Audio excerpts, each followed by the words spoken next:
everyone, it's Sharana from Pay Your Weight, and today I'm going to be reviewing the 40-year version, which is now streaming on Netflix. This film is written, produced, and directed by Rada Blank. I stand a queen that can do all three. And this is actually one of the films that I had the chance to see earlier this year at the Sundance Film Festival before life as we knew it was over. And so this is actually one of my top 3 films at the festival. I had such a great time watching this, a smile on my face the entire time, and I'm so happy that I can share it with you guys now. So this film centers around Rada, a down-on-her-luck New York playwright who is desperate for a breakthrough before 40. Reinventing herself as a rapper, Rada Prime, she facilitates between the worlds of hip-hop and theater in order to find her true voice. So for those of you who are new to my channel, welcome, hello, so glad you came, I hope you stay. I tell you what I enjoyed about the film, what I didn't like about the film. It isn't worth your time or not watching this weekend on Netflix. So going into what I enjoyed about the 40-year version, there's so much to talk about. But first I want to talk about that New York City backdrop.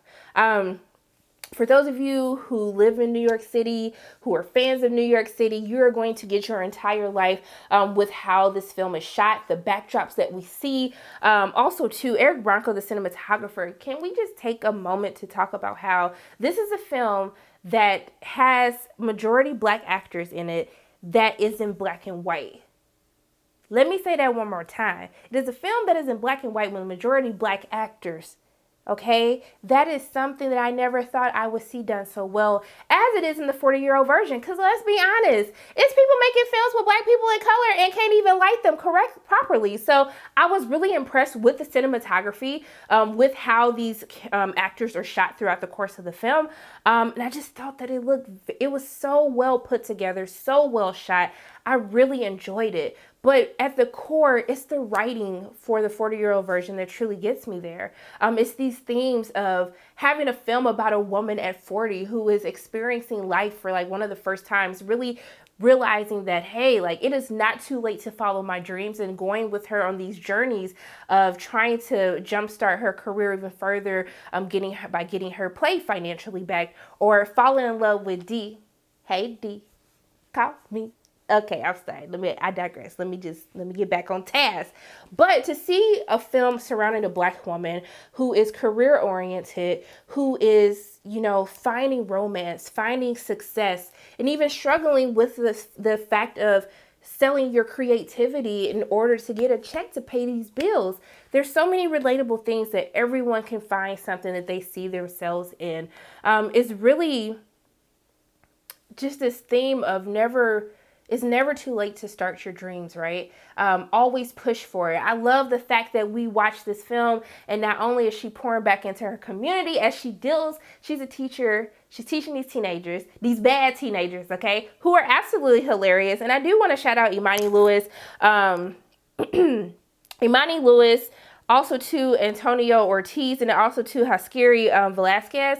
They are hilarious. Some of the funniest moments really does have to do with the teenagers in the film, as she's in these crazy situations, as she's trying to pour back into these kids so they can follow their dreams, as well as she's still struggling internally to determine if she's found success or how successful she can be while following her passions, right?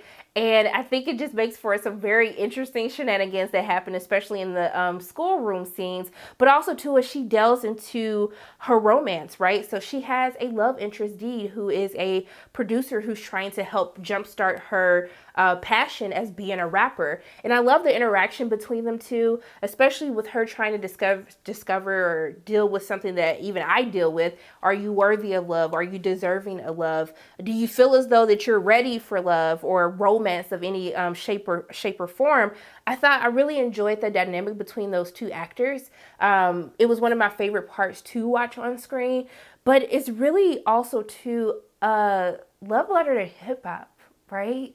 The music is great. There is a cool battle scene that you'll see in the film that is just so fantastic. If you are a fan of hip hop, a lover of hip hop, the music that is used, even in the songs that her alter ego Rada Prime does, it's just so fun to watch. Like literally, I was just in awe that I got to sit in the theater and watch this film by a Black woman to talk about real experiences that Black women face, and especially a Black woman at the age of 40, but in so many ways that is relatable to anyone of any age.